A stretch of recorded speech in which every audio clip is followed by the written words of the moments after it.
All right, y'all. A little bit of a rainy Sunday afternoon stream.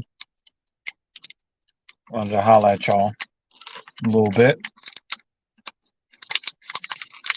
Now, you guys know how much I love my little blue car. I almost got killed in it a few days ago. But that car is now in the shop, unfortunately.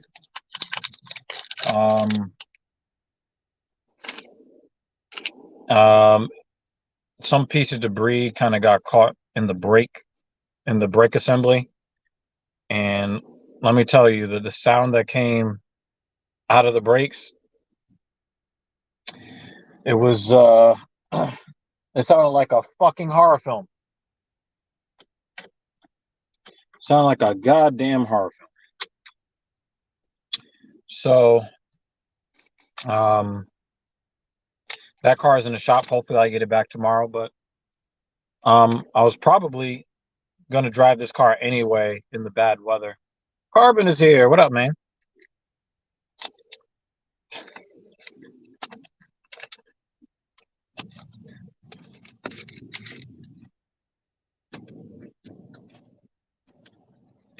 Yeah, I was in the car with Mrs. Evil.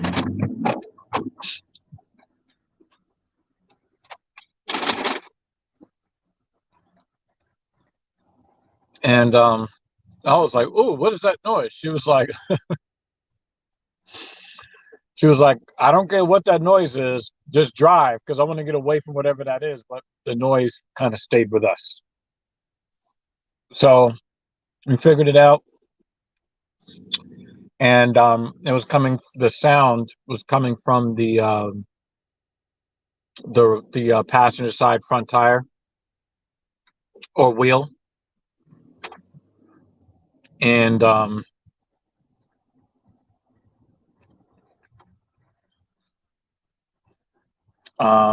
know the BMW advisor hit me up after they took my car. The first time I've ever had to call roadside assistance in my life. I mean, it's only been like 6.5 years I've been driving, but first time ever needing roadside assistance. And they came and towed my car away. They got an Uber for me. They took care of me pretty good. But they're going to probably remove whatever got stuck in they're probably going to remove whatever got stuck in the brake assembly, and I'll be good to go.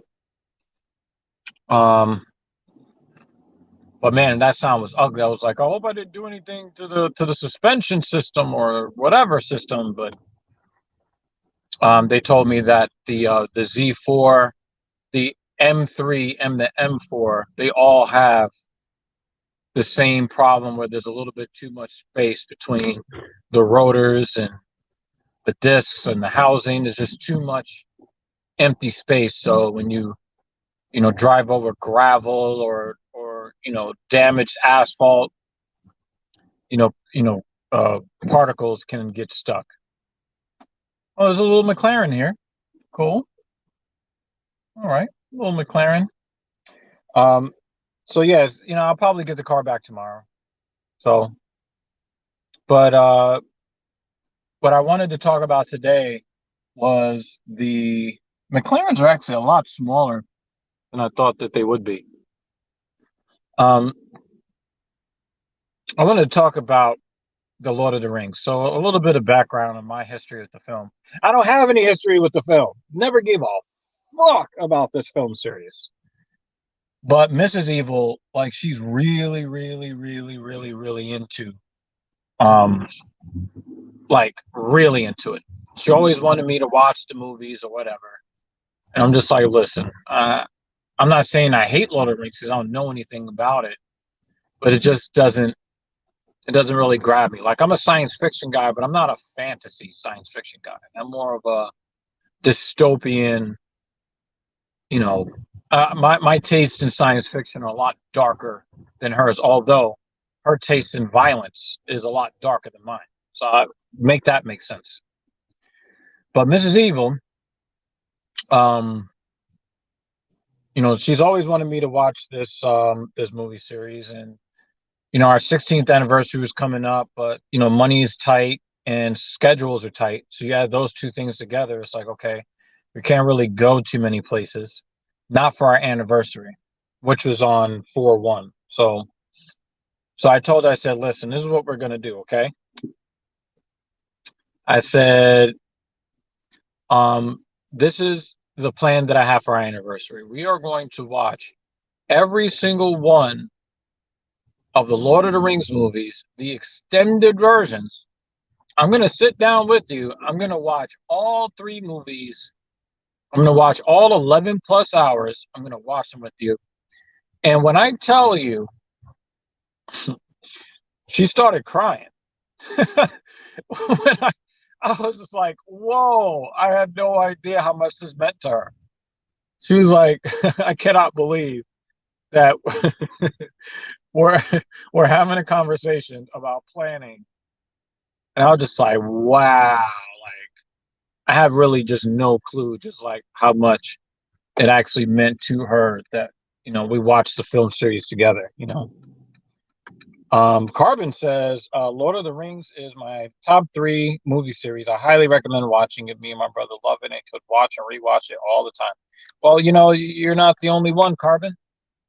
So I said, this is what we're going to do. So on Friday, which was 4/1, on our 16th anniversary, um, woke up early in the morning, started watching the first movie.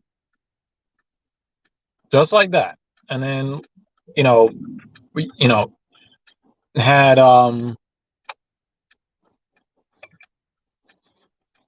we did that. And I think that I had a dentist appointment. I had to have a prosthetic implanted. And then, and and then like I went back home, watched some more of it. Then I was like, oh, but I got work to do. And then, we finished, after I did my work, we finished watching the second film. Yeah, I think I made her year, Carbon. Honestly. I think I made her year. Um, because she's still talking about, oh my God, we watched it.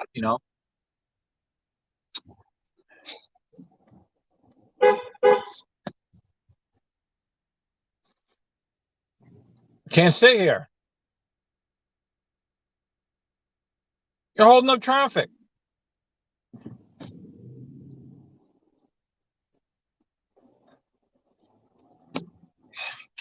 Can't just sit there, guy. Come on. Anyway, so um yeah, so we watched the second film, right? And then I said, well, we're gonna go put some gas. We're gonna go put some gas in the Beamer. Go to Wegmans. It's just gonna be me and you. The other lady, stayed at home. She understands. It's our anniversary. You know, me and her used to do everything together before we met. Our second lady. And we don't get very far. We got about 3 miles from the house when the pebble just fucking torpedoed the evening. Let me tell y'all, we left the house at like 8:30 at night. We got stranded at about 8:50, something like that, and we didn't get home until midnight. So I told you with that, waiting a long time for the tow truck and trying to figure out the logistics of all of that. And I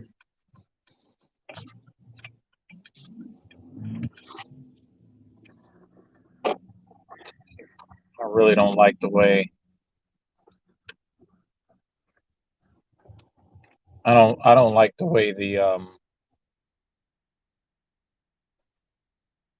way the car feels in comfort mode. The steering wheel is just too light. It's still too light even in sport mode, but it's better. But anyway, We didn't get home until after midnight, trying to deal with roadside assistance and all that stuff. And then we watched the third film on Saturday morning before she went on a 17-mile run in preparation for her marathon that I think is up in like 2 weeks or something like that. She's running her fourth marathon and first since the Rona started running. So I'm watching these movies, and like I said, I'm not a fantasy science fiction guy. That's not my genre. But um, it was cool. Um, but that's not why I think the movie series is legendary. You know, um, I think that the movie is legendary because the moral of the story, the moral of the story is about greed. The moral of the story is about greed. But here's the funny thing, right? Here's the funny thing. It is about greed, right? But there's no money in the movie.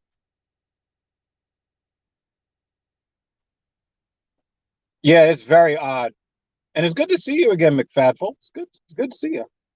Um, dude, I can't it it normally you see other people needing a toe, you know? That was definitely an experience, needing a toe myself, you know? And um wow, that was crazy.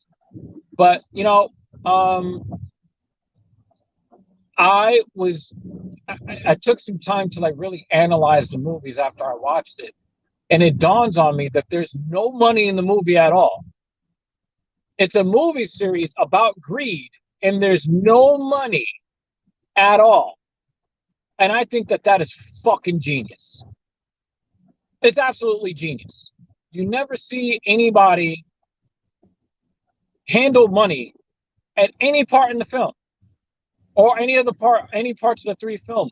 But the film is about the dangers of greed and how they affect the person who is greedy and everybody around them. And I just think that's legendary writing. It's legendary. Now, I know, a lot of black people I know, they have a problem with movies that are too white or whatever, you know. Um, McFadful says, well, in the movie, the ring does extend your life at the cost of everything else in your life. Again, that's a different kind of greed, you know.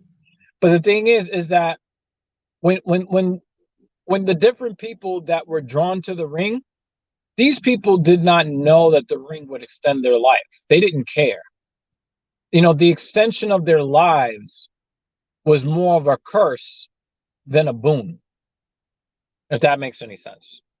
There wasn't a lot of benefit to them having their life extended. It was just, it was one of the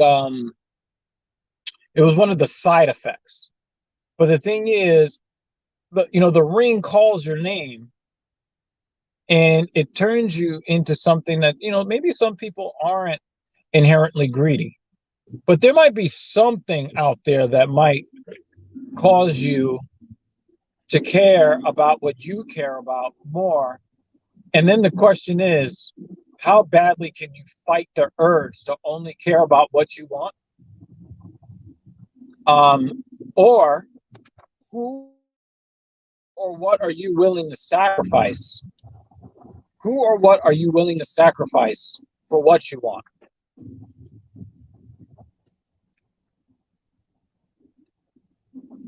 And you saw, Smeagol. Smeagol had a mental illness. He had some sort of dissociative personality disorder. One part of him really wanted to do good, but both parts of him were drawn to the ring. Um, you saw that uh,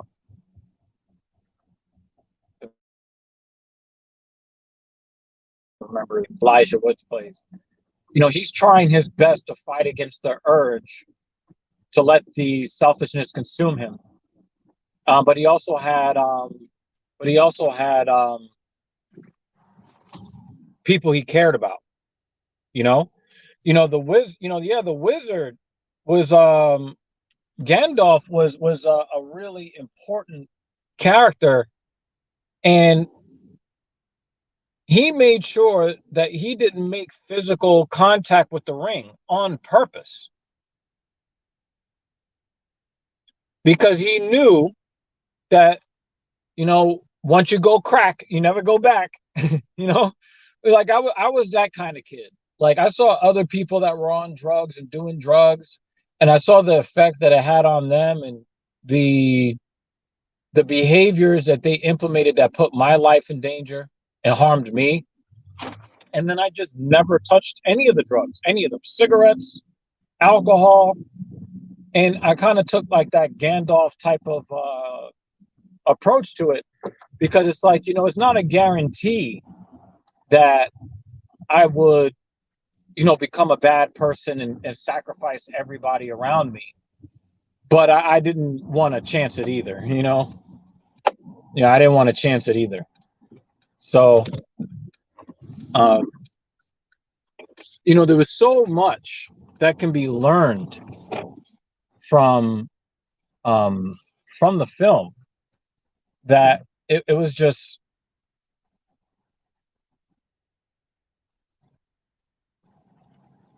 there's so much that could be learned from the film. I know that people like to watch movies just to enjoy them, and here I am, I'm fucking it up for y'all.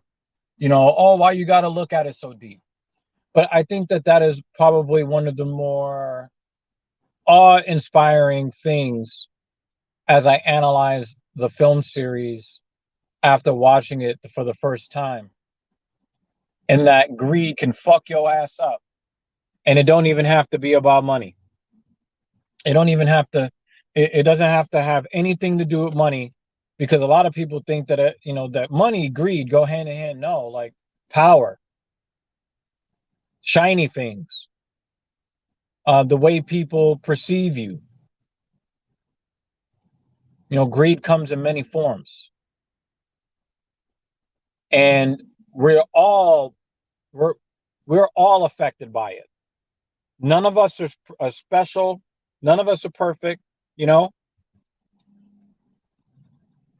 what are you going to do when whatever triggers your greed comes up? Can you control it? Can you control yourself? A lot of people have a lot of desires that are not good. But not having bad desires doesn't mean that you have great character, because we all have bad desires, all of us. But when it's calling you, can you ignore that call? Can you answer a different call? When you have a weakness, how much can you fight against your weakness, whatever that is?